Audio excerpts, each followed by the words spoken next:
Hi, everyone. Welcome, welcome. I am Evelynn Moon. I am the Director of Learning and Content Strategy here at Good Grief. I'm here in one of our centers. I'm in Princeton, currently in our teen center, and I would love to know where you all are tuning in from. So why don't you pop into the chat and let us know who you are and where you're from. Where are you arriving from today? That could be another org, a school, another part of the country, a different country. Just curious to know who's here.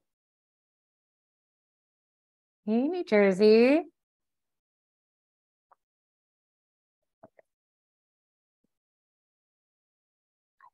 Oh, it's going so fast. Florida, Boston, Pennsylvania, Canada. Pretty sure I saw Colorado fly by there. California. Good morning, California.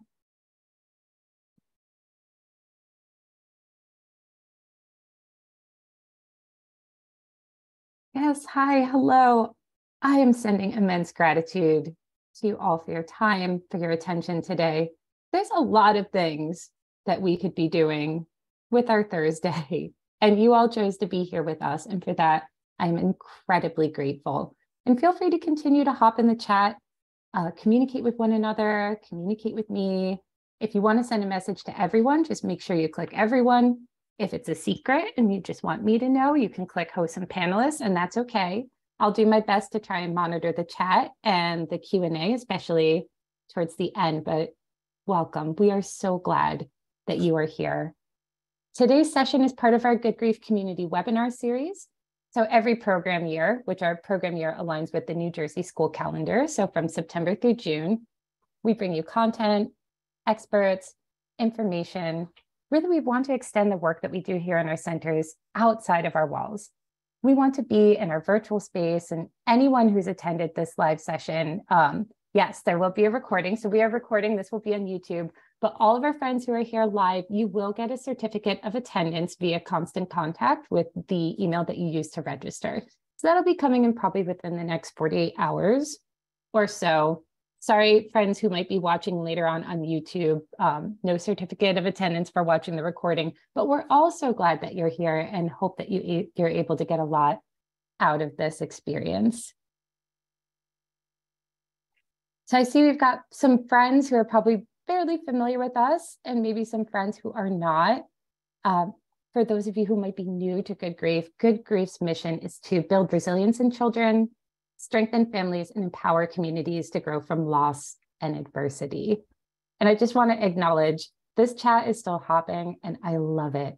I love that you all are starting to ground each other and where you're from, all these different places, all these different names. Yes, the connection, the community is so important. So here's a big picture view of our work. For most of our organization's history, we have been providing completely free and unlimited peer support programs to grieving children and families, starting at 3 years old, all the way through young adulthood. We do this in our centers. We have our original center in Morristown. We have Princeton, which is the center I'm currently located in. And then we also do this work virtually. I'm a team coordinator for one of our virtual nights. So shout out to any of my fellow virtual facilitators who might be on. Our Tuesday nights are with our adults and young adults, and it's really wonderful work to be able to reach people in different geographies. Wherever they are, we can still support them and hold that space for them. But in recent years, our work has been growing. We're partnering with schools, hospitals, healthcare, the funeral industry, corporations, and other spaces. We want to empower people. We want to empower professionals. We want to empower parents and caregivers. We want to give the broader community the support that they need so that way they can hold that space for children and families. We want to change the conversation around grief. And that's part of my hope for this webinar today. Sudden loss is something that impacts not just the families in our centers, but many, many people, as we'll discuss throughout this webinar.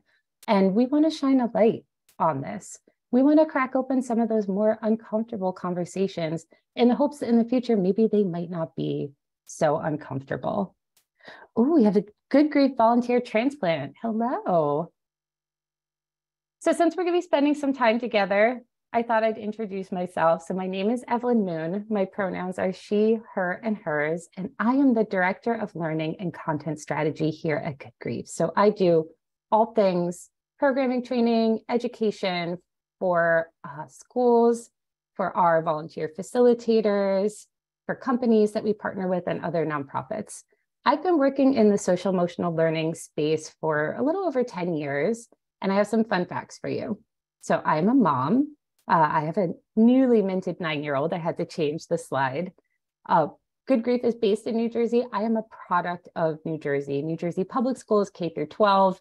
I'm a third generation Rutgers graduate, which is my super Jersey fun fact for you all. That feels like a very New Jersey thing to have kind of in my back pocket. I did hop across the river for my master's. I went to NYU Steinhardt, and I am a huge Star Wars fan. Yes, go Scarlet Knights. Thank you, Gina. So if I have any fellow Star Wars fans out there, may the force be with you. And I don't discriminate. Old Star Wars, new Star Wars, Lego Star Wars. Yes, Grogu.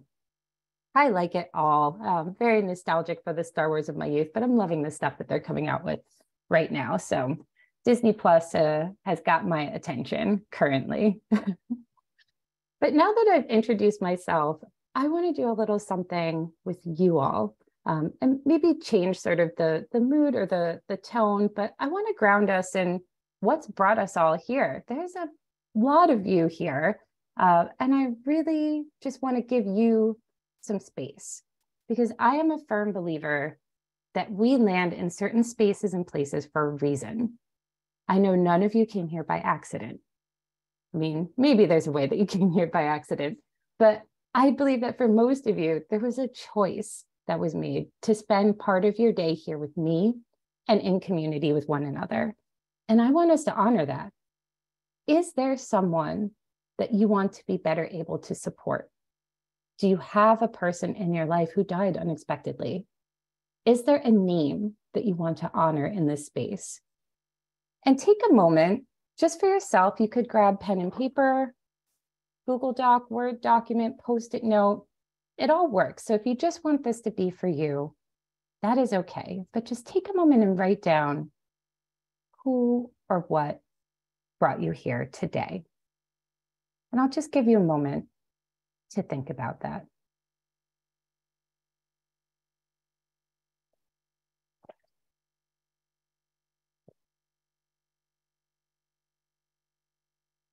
And then at Good Grief, part of normalizing talking about grief and loss involves speaking the names of our person who died, of acknowledging them, of acknowledging the relationship, the milestones, the birthdays, the moments. We share that with our community. And I want to give you all the opportunity to do that as well. You know, you are all here. All of you in this chat are in community for the same purpose. So if you want, feel free to hop into the chat. And if you want to share it with everyone, make sure you click everyone, but share your why or your who. Is there a name that you want to share? Is there a reason?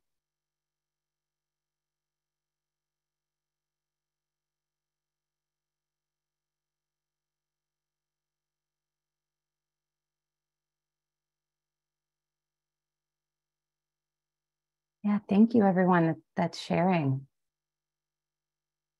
You know, we have people that are working with parents, people that are working with kids,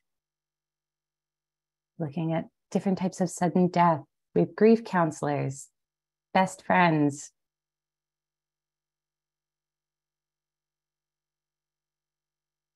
Oh, I see Jeff, my beloved and most cherished Jeff. Thank you for sharing Jeff's name with us.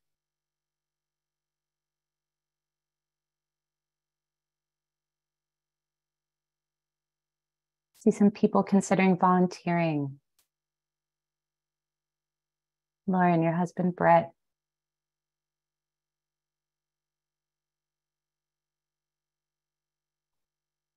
Lori, your son, Damien, thank you. For Brian, for Joe.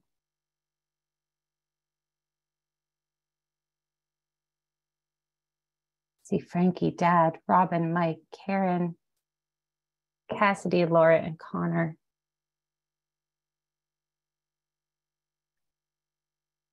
Thank you for sharing their names, their relationships, your why, what has brought you here with all of us today.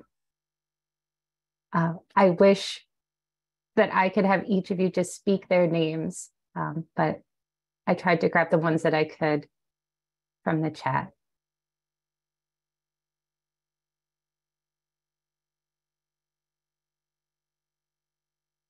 And just because I moved the slide, that does not mean that you have to stop sharing.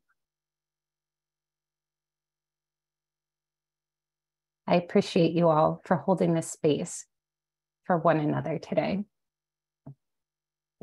So with all things, the saying is you have to begin at the beginning. And I know we're here to talk specifically about sudden loss and supporting sudden loss, but I want to really start with just grief.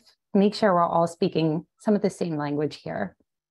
So if I was to ask you, what is grief? How would you describe grief to another person? And feel free to pop that in the chat or just think about it. Just hold your answer.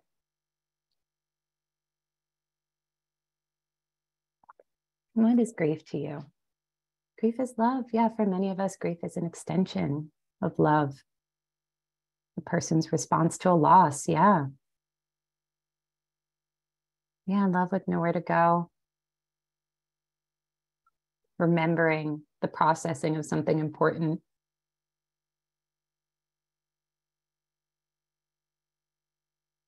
It can be painful. And there's sorrow. Oh, work with yourself. Yes. It is a journey. I appreciate that visual, Deborah. And feel free to keep popping in there. Some of our participants have described grief in some of the most profound and almost poetic ways when they talk about how it's rearranged your life. They've likened it to different flavors and feelings and sensations. Yeah, I feel like there's a lot of ways that we can describe grief and grieving. But here at Good Grief, we like to frame grief as this multifaceted response to a loss. And many times it's easier for us to go to the emotions. But really, it's more than just emotions. It's more than just feelings. Grief is something that you experience with your entire self, with the emotional part of you, the intellectual, the spiritual, the physical. Grief is really felt with your entire self, and it's universal.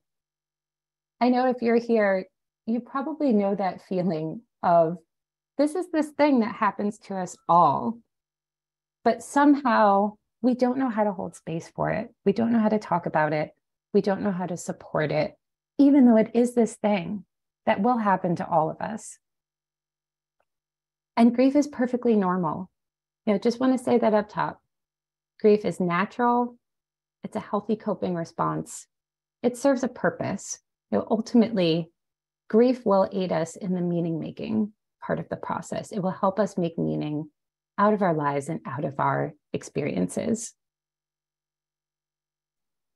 So grief is something that we feel with our head, with our heart, with our bodies, and with our spirit. And when we talk about the physical side of grief, where in your body do you feel grief or sadness or loss? What kind of physical response do you have? Your gut, that's a common one, the stomach. We see that a lot with the kids too, where there's something happening and it's showing up in their body, their heart, the lump in the throat, the stomach, the headaches. Yes, the shoulder, any shoulder tension, people here. Yes, the weight, the tension, the exhaustion. Yes. And sometimes with that fatigue and exhaustion comes some difficulty sleeping. Maybe you are sleeping a lot. Maybe you're so tired, but you just cannot sort of get that internal internet browser to close some tabs and power down. It can affect our eating, decrease and increase in eating, And we've got that heightened stress response, that fight, flight, or freeze, the foggy brain. Yes, grief brain, that brain fog, it is real. When you think about the emotions of grief, and we've got our friends from Inside Out here. If you haven't seen that movie, I definitely recommend it. But what are some of the emotions that you associate with grief, with loss? I see anger. Yes, we've got our friend anger right there. The shock, sadness. Yeah, there's a whole range. There's a full range of emotions that can occur within grief and loss. Even those mixed emotions. And sometimes it could be hard to believe, but there's also sometimes some joy at a certain point, along with things like anger, sadness, fear. Maybe you feel some relief, and then because you felt relief, you feel guilty. There are so many emotions that can come. Yes, Gina, I see jealousy, especially when we're talking about something like sudden loss. Your world has stopped. And you see other people still moving ahead with theirs, or seeing a child or a couple hitting milestones and things that you had planned on that now are not part of it. Oh, grateful. Yeah, you can feel grateful for what you had. When we talk about the intellectual side of grief, some of you definitely hit a few of those in the chat already. Some of that brain fog, that cognitive dissonance, that disorientation with that sense of place and time. That is real, that fogginess, that distractedness, the repetitive thoughts. This is all something that people can experience with kids, and even with some older people too, because I've seen this with teens. Some of that self-blame can show up on the intellectual side. And also asking really big, difficult questions.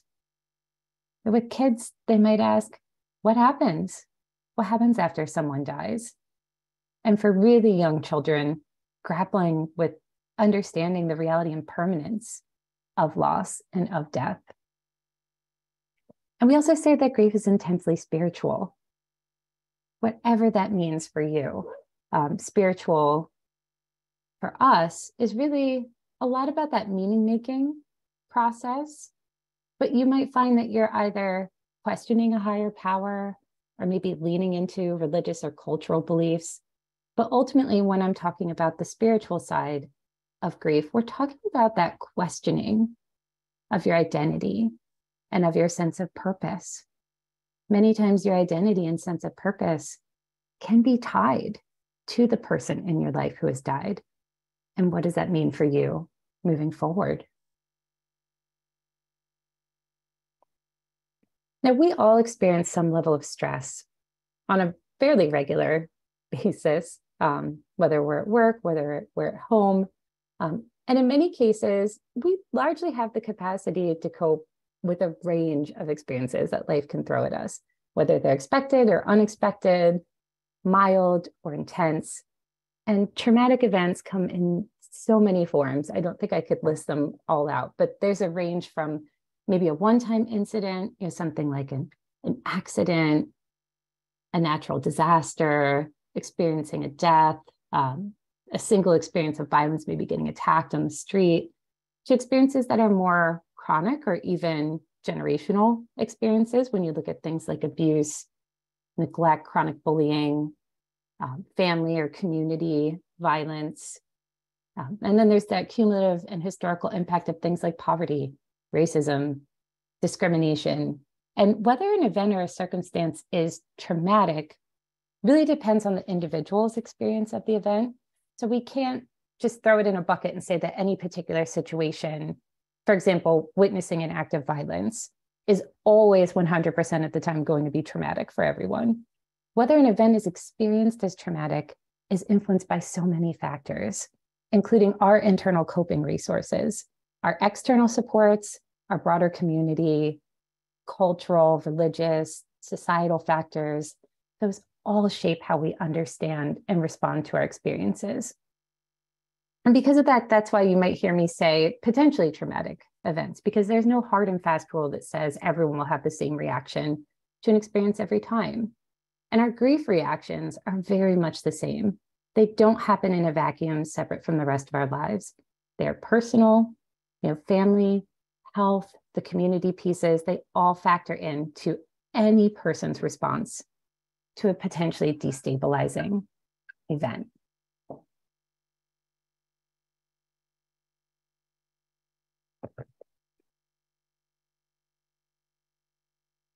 A sudden loss.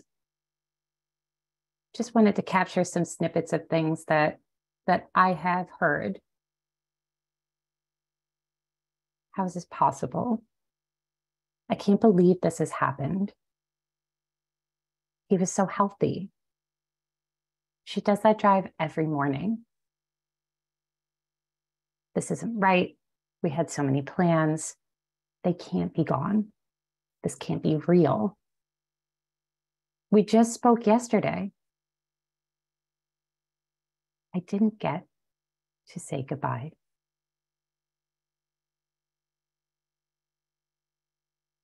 I wanted to share this quote. This is from Devine from the book, It's Okay That You Are Not Okay. Even when it's expected, death or loss still comes as a surprise. Everything is different now. The life you expected to unfold disappears, vaporized. The world splits open and nothing makes sense. Your life was normal, and now, suddenly, it's anything but normal.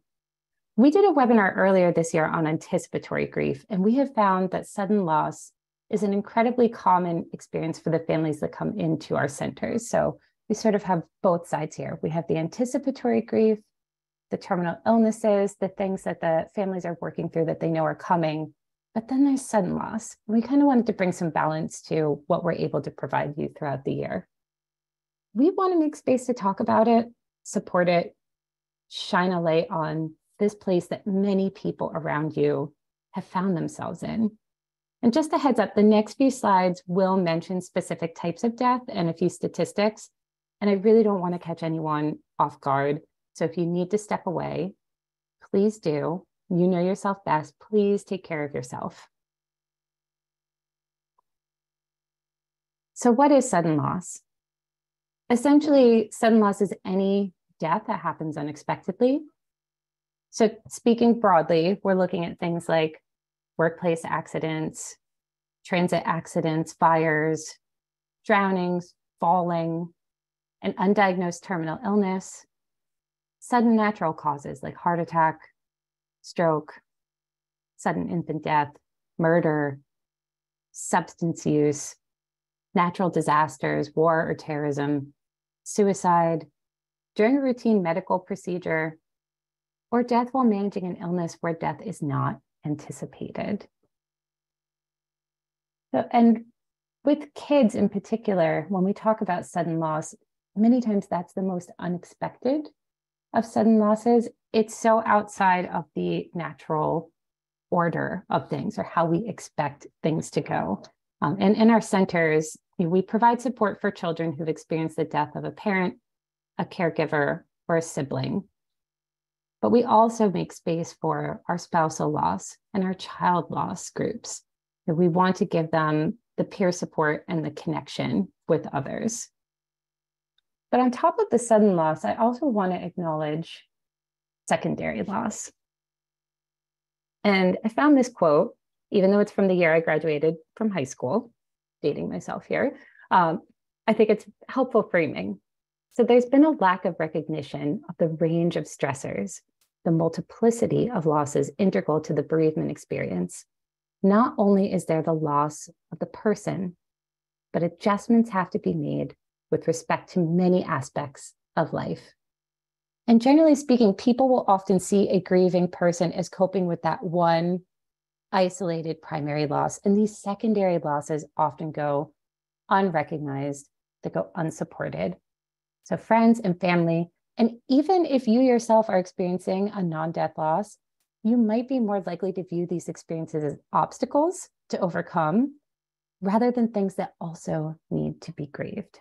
And we're looking at things like loss of income, especially if the person who died was the primary earner in a family, loss of friendships. I found this quote in the New York Times that I thought was quite good. Many bereaved people experience another secondary loss when friends and family run away after a loss due to their own discomfort. And we're going to talk about that today. Being present with a friend's grief in this situation, it can stir up anxiety about death. They find themselves thinking, that could happen to me. I promise you, no one else's loss is contagious. We can be brave and step into that space with them. There's loss of identity. Who am I without this person now? Traditions. Think about how family gatherings and social rituals can change and be different or stop altogether after a death. Some of us might feel a loss of privacy. It could feel very invasive, depending on how other people are reacting to your loss or supporting or not supporting you. We see this with our kids frequently. They might need to move. After the death of a caregiver, they may have to relocate to a new home, a new room, a new school, a new family structure. Or with that loss of income, you may find that relocation is necessary. And that is a secondary loss. Loss of place, of space, of home. That can be a thing to be grieved. Lack of end-of-life planning. So if there's no will or end-of-life plans, access issues. Again, this is something that we see occasionally. Partners who do not know how to access things like banking, bills, paperwork, especially when dealing with an unexpected or sudden loss. And this can add a layer of frustration and confusion at a time that is already incredibly difficult for the bereaved person. And then setting aside dreams for the future. Loss of future hopes, plans, dreams, plans for ourselves, or the plans that we had for our person who unexpectedly died. But these are all secondary losses tied to experiencing that sudden loss, that unexpected death. And they deserve to have space made to be honored, to be recognized, to be held, and to be supported.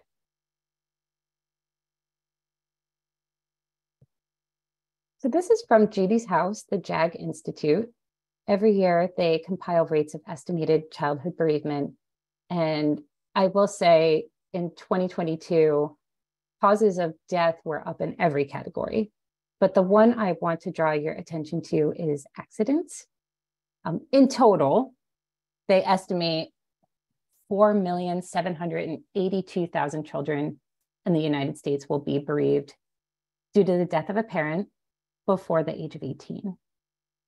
And grief following an accident is roughly 3 times more common than any other cause. When we talk about accidents, we're talking about that slide from earlier with different types of sudden loss. We're talking about drug use. We're talking about the unexpected drownings, the fires, the car accidents, all of those. 3 times more common than any other cause. And nearly half of these children will grieve a non-illness. So, the accidents, the homicide, and the suicide deaths, things like that. So when we look at young people and their siblings, nearly half will grieve a death, about 45% related to birth defects, such as genetic conditions, conditions related to birth, like preterm birth. In these situations, the person who died is typically under the age of 2. Sibling bereavement before age 18 is much less prevalent than experiencing the death of a parent. It's about 1/5 of the size. But because it is so uncommon, this can frequently lead to isolation and loneliness for the young person. That's why here at Good Grief, we really want to make that space for kids to connect to other kids who maybe aren't having the same exact experience, but that stigma, that isolation, that fear of talking about it is removed, giving them that safety, that space, and that place to talk about and share and not feel so alone in their grief. You can see from these numbers, grieving kids are all around us. They really are, whether we recognize it or not. Judy's House also pulled some of the information from the CDC. So they were looking at causes of death and looking at all people, so not just the children and their parents. We can see that accidents are quite high for both youth and adults. So with youth, it is up here, it's number one. With adults 25 to 60, accidents and some of these unexpected deaths, suicide, homicide, heart disease, some of these things that can sometimes happen very suddenly, they're quite high on the list, top 5 here. And I share all this because sometimes we need some numbers to sort of ground us in the reality, in the prevalence, in the deep need out there in our communities with our parents and with our children. But I promise I'm going to pivot from some of the data stuff now.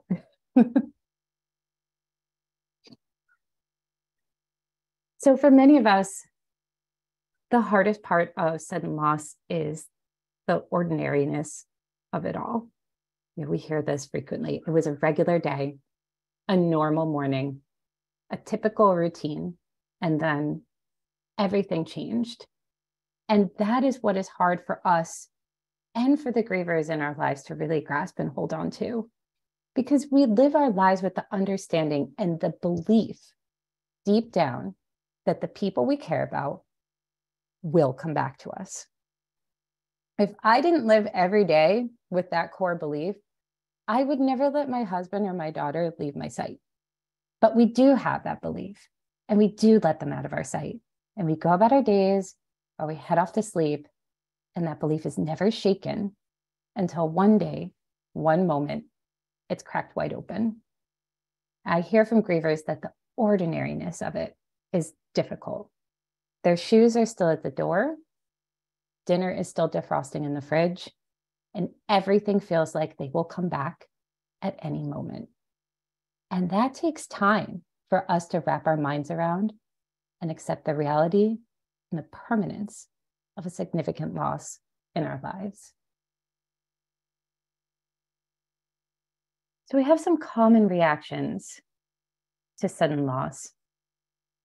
And I just want to say, none of this is a checklist, or if someone has a reaction that is different to any of these, it's not meant to be completely prescriptive or all-encompassing, but shock. It's been described to me as a fog or a numbness. You've gone on autopilot. It could feel like you're in a daze, or even watching what is happening from outside of yourself. Self-blame. If I'd only done this or that, it never would have happened. Somehow this is my fault. Going through the scenario over and over again, trying to find a different path, a different story. We are storytelling creatures at our hearts. So we can't help but try to rewrite things, I think, inside of our heads. Magical thinking, really common with kids in particular. This happens often with children. I caused this. This happened because I did X, Y, Z. Or this persistent belief that the person will return.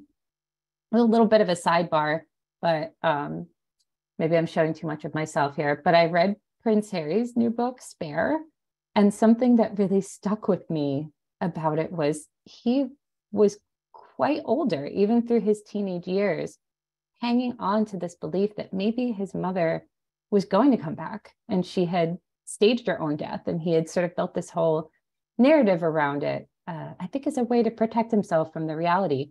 But this magical thinking, it can show up at any age and at any stage. Disbelief. Could it be a mistake? I mean, this comes up frequently when we might not get to see a body, like in a plane crash, or thinking back to the early days of even the pandemic when there wasn't a funeral to be attended. It can add to that feeling of just complete unreality. Like, no, that cannot be correct. Regret or unfinished business. People that we have all types of relationships with will die. Good, bad, And I also want to acknowledge those complicated gray areas as well. There is this sense we have as humans that there will always be time later. I mean, I think we're all guilty of this. I'll call later. I'll do this later. I'll visit later. We'll have this conversation later. It always feels like there's so much time, there's so much runway to get that done. And death ends all possibility of later. And we can react to that in really strong and sometimes surprising ways. Guilt or shame, that's a common reaction. We may carry that belief again that the death could have been prevented, or any other number of could have or should haves might sort of rattle around in here for the griever. And then a delayed grief response. A griever might find themselves in such a state of shock or denial, or maybe busying ourselves so much with the to-dos and what comes next that we don't allow for physical, mental, and emotional time and space to process and to grieve. The reaction to the loss is postponed until a later time, sometimes even years later, and it might be triggered by a seemingly unrelated event, such as a recent divorce, the death of a pet, having to check widow for the first time on some paperwork. But with reactions that could be a little excessive to the current situation that you find yourself in. So that delayed response.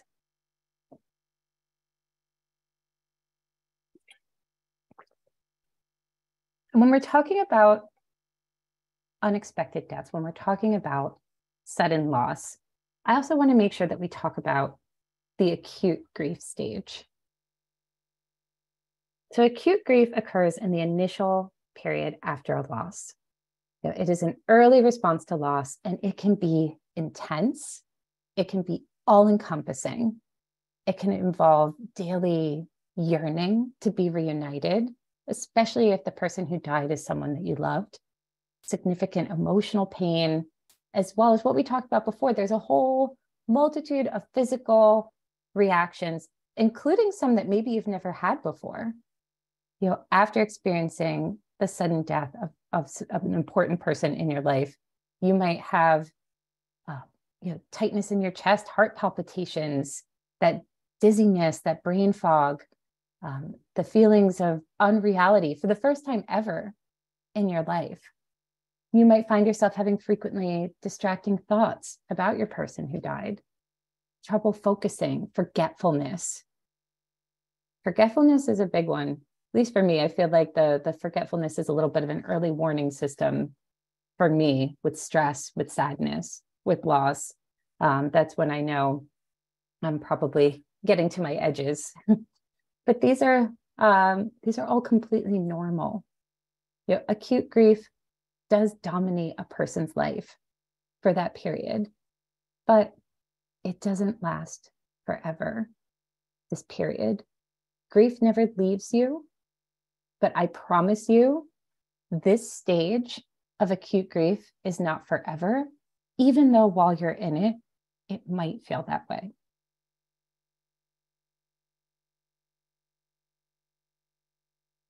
So this is, for those of you who are into neuroscience, this is Mary Frances O'Connor. She wrote a book called The Grieving Brain and had some things that I thought would really relate to what we wanted to talk about today, because the relationships that we form with other people affect our brains. And then grief also affects our brains. When you bond with and love a person, it actually changes your brain forever. And that isn't going away. The brain devotes so much effort to mapping out where our loved ones are while they're alive, so we can find them when we need them. And the brain often prefers those habits and predictions over new information. So it really struggles to learn new information that can't be ignored, like the sudden absence of a person we really love and care about. Grief can be a heart-wrenchingly painful problem for your brain to solve. Grieving, it forces you to really learn how to live in a world without this person who's ingrained in your understanding of the world and of your reality. So for you, they're simultaneously gone, but for your brain, they're also there forever. And she describes it as walking in two worlds at the same time. You're navigating your life despite the fact that they are no longer here. And it's a premise that makes no sense. It is confusing and upsetting for our brains. And she said, when a loved one dies, your brain needs to essentially update its virtual map of the world.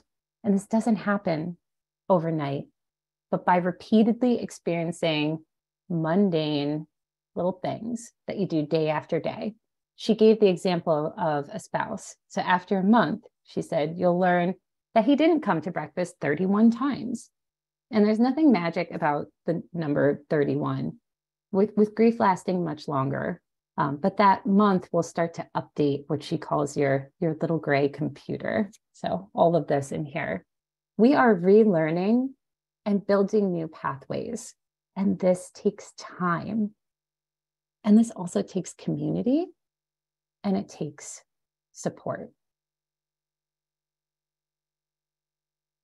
So just a little transitional slide here for us, because sometimes the hardest goodbyes are the ones that we don't get to say. But there are things that we could do for ourselves and for each other to help move forward in our grief. So we saw from our numbers earlier that sudden loss is all around us. So why are we so bad at supporting it? We are so uncomfortable with the fragility of our lives and the lives of the people around us. And we haven't been taught what to say or what not to say, what to do or what not to do. If any of you are still out there in the chat, I'm sure you could probably, if you feel comfortable, share some really unhelpful things people have said or that people have done. If you feel comfortable, what was your least favorite phrase that somebody said to you? You know, maybe it was well-meaning, it was good intentioned, but it just didn't sit right because we haven't been taught what to say, what not to say, what to do, what not to do. I see that, oh, I know they're in a better place. At least it was quick. They were mean to you, so why do you care? Everything happens for a reason. You have a new guardian angel. I know what you're going through. Oh, geez, you're young. You'll find another husband. He wouldn't want you to feel this way. Yes, projecting the person who dies' thoughts, feelings, and wants. You have other kids. You're so strong.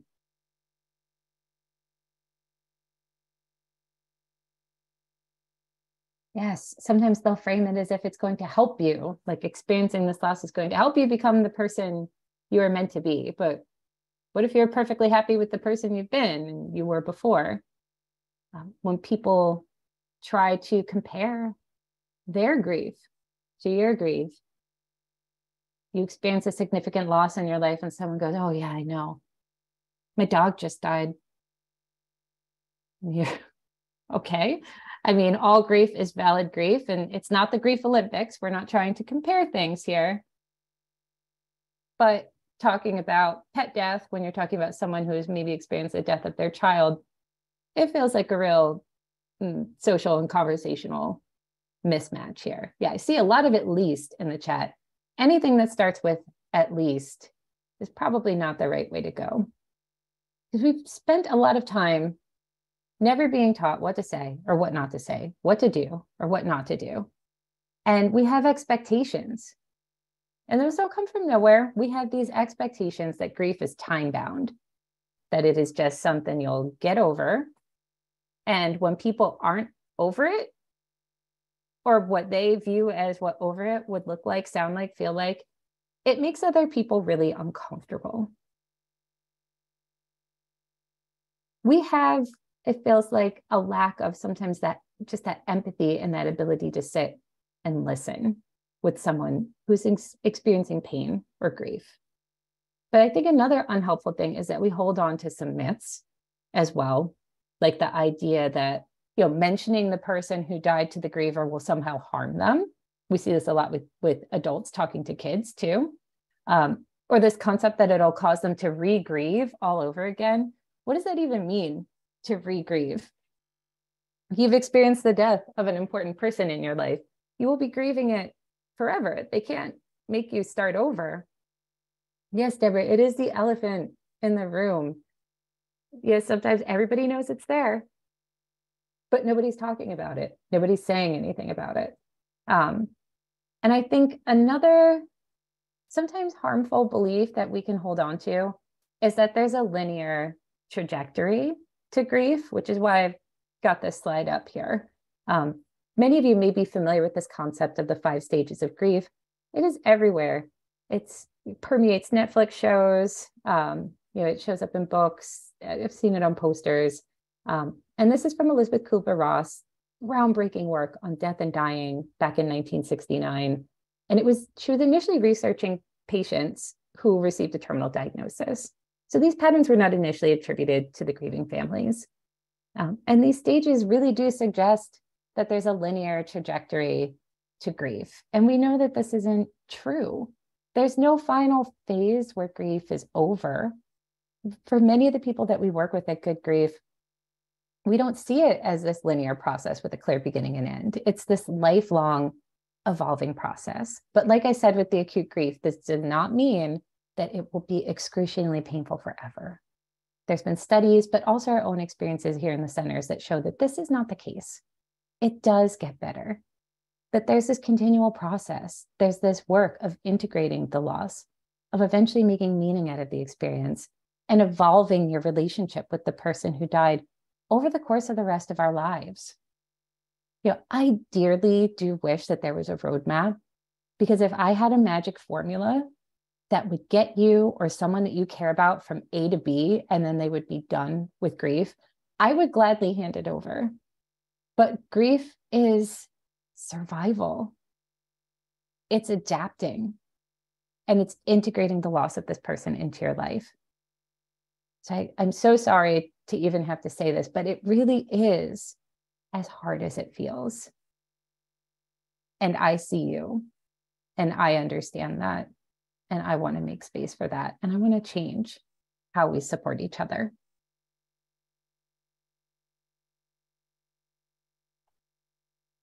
So when confronted with pain, with loss, with any of this from another person, sometimes the instinct is to avoid those vulnerable interactions, to keep a safe distance. And I think we see this even in the chat. This causes more disconnection and more isolation. We're human beings. We are social animals. We need community, we need connection and acknowledgement of our pain. We need the community. We need that space to slow down, reflect, and consider how we want to move forward. And that space is really important. We've got our physical centers. We've got our Zoom nights of support that we do. It is intentional, scheduled time and space where people will not be judged, and where their pain, their grief will be held and seen and recognized by other people. This is important. There is value in the power of what we call peer support.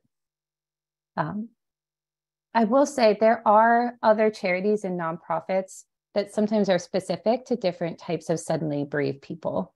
The charities specializing in caring for victims of vehicle accidents, murder, suicide, infant death, war. It can be helpful to connect with others who are bereaved in a similar way. But here at Good Grief, we make space for children who've experienced the death of a parent, a caregiver, or a sibling, and of course, bereaved parents as well. So that's my plug, to find your people. So community support. I will say, many times we reach out and we go, oh, if there's anything that you need, just let me know. Someone who's experienced, you could even say in the chat, if you've heard that, or if you've even caught yourself saying, either by text or by phone, there's anything you need, just reach out. And yeah, you know, you hear that and you go, okay. But maybe they don't know what they need. You are caught in that wind tunnel of everything in your life very quickly changing. Like we talked about before, your brain hasn't even caught up to the reality of what is happening. People may not know what they need. And sometimes it's a little bit of initiative that can make a difference for someone in your life who is grieving a sudden loss. I can share a somewhat personal story, but I was struggling. I had a friend who came over, and without even asking, there was no conversation around it. He just started doing my dishes, which is still a little emotional thinking about it. They had piled up beyond what I would normally find acceptable. And that one small act, I think what made it stick with me is it was not one of judgment, but of love and support. And I will never forget it. He didn't come over and try to fix it. He didn't try to make it better, but he saw a need and he filled it for me. And for that, I'll always be grateful.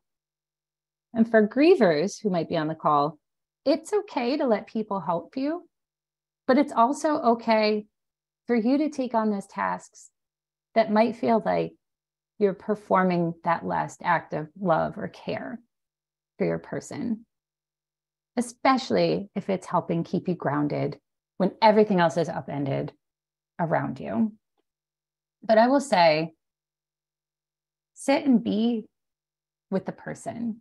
Yeah, insert yourself in a positive way and do what you see needs to be done. So run that boring errand with them, fold a load of laundry, whatever it is. Acts of service, those are one of the love languages. You'll continue to reach out. Those thinking of you texts, I mean, for some people, it means more than you might realize. Of course, encouraging the griever to seek out support. So if you are local to New Jersey and you have a bereaved child or parent, you can send them to us. And just know you may need to do this a few times. Remember, they are in a deep fog. They might not be receptive early on. We've had families that have come to us because a school council worker has sent them our information more than a few times. Sometimes they just need a moment to actually feel ready. And listening. Listen more than you talk.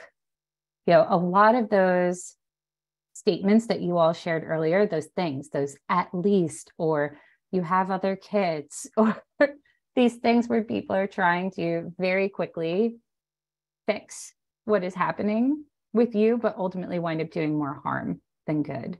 We want to listen more than you talk. You want to have empathy. You want to approach the griever without a sense of judgment. I love that Gina, our spousal loss group, always says, say less, do more. And try not to make it about you. Like I said, it's not the Grief Olympics. We don't have to compare the grief, but what you don't want to do is take that spotlight and shine it on you. We want to keep the warmth and the support and the space for the griever, even if they just want to sit, even if they don't really have much to talk about. That sometimes it's just that presence, that stabilizing presence that can mean the world to them. Since we do support children and families here at Good Grief, I did want to highlight a few childhood grief concepts that we share with our facilitators before they work with children. So children are really concrete in their thinking.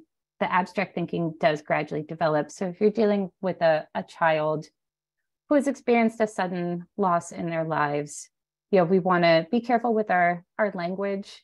At Good Grief, we say the words dead, death, died, and person who died. You won't catch us using euphemisms like they went to sleep or they went to heaven. Children are repetitive in their grief. All grievers are repetitive in their grief. You might find that a griever is sharing the story of what happened or telling you the same things over and over again. That grief fog, that grief brain, that is real. But children a lot of times are sort of working things out, whether it's through play or whether it's through their processing, and kids are just repetitive in general. I mean, I'm sure you all have been in a situation where a kid has wanted to hear you read the same book every night. They want to watch the same movie every single time. So it's just sort of something that is completely normal that happens with them. They can generalize. Things are either really good, they can be really bad. Even if most of a day has been good, if one bad thing happens, it can color the whole thing. That is also normal. They can be surprisingly physical. Maybe adults like to sit around and talk and process, but kids sometimes need other outlets that are more instrumental. Children understand more than we give them credit for as well. So just want to plug that. They need choices. They need language for their grief. But all grievers need connection and understanding.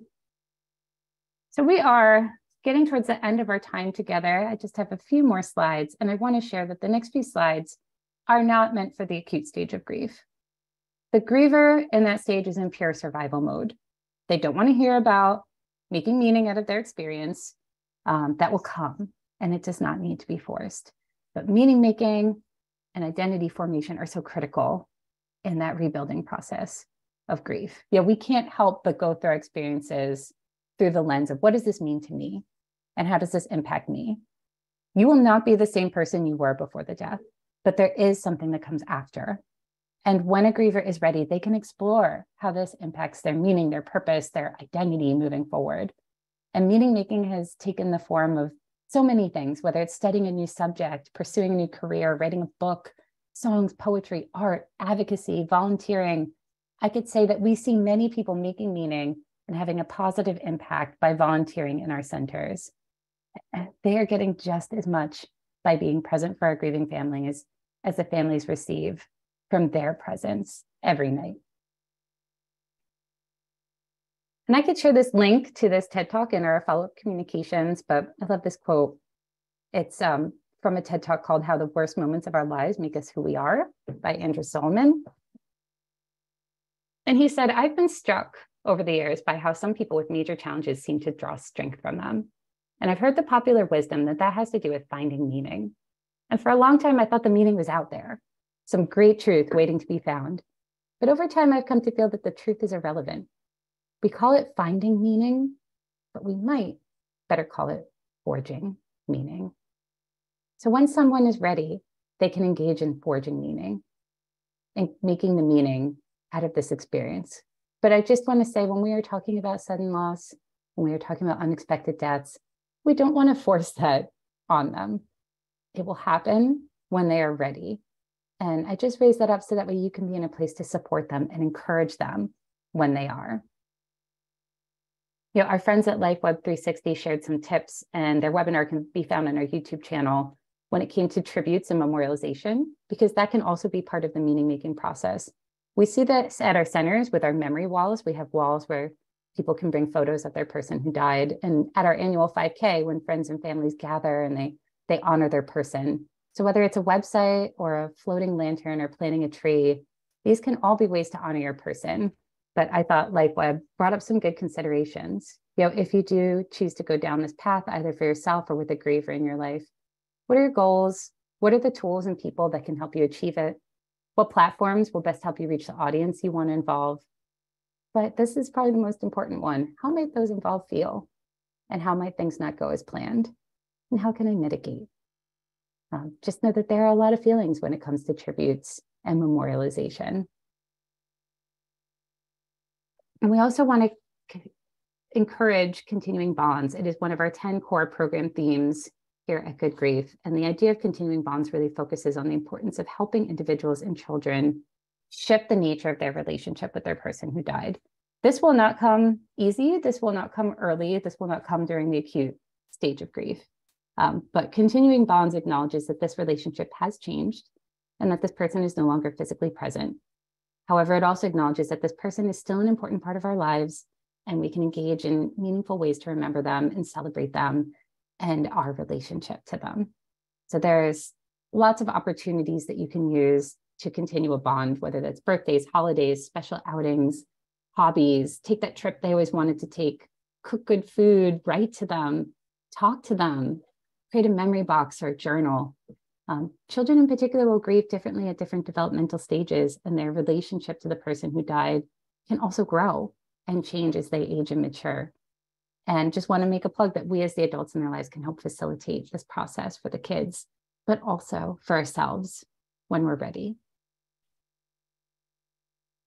So I do have a closing ritual, and then I'll share our upcoming webinars and a few resources with you all, but I'd like us all to take a deep breath and share one word in the chat about how you're feeling as we wrap up together today. And I'm going to read this quote. Grief is not a problem. It doesn't need solutions. Seeing grief as an experience that needs support rather than solutions changes everything. Oh, I'm seeing a lot of words coming through. Thank you. Thank you. So I'm going to share a few things in the chat as well. Connected, hopeful, grateful.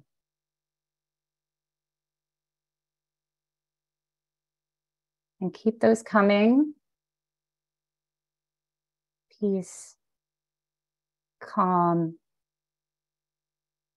And that was really my hope for you all today. I wanted to make space where you could land, where you could be in community with other people, to shine some light and awareness on this thing that's happening to so many people, so many of us, and that I think we could do a better job talking about and supporting.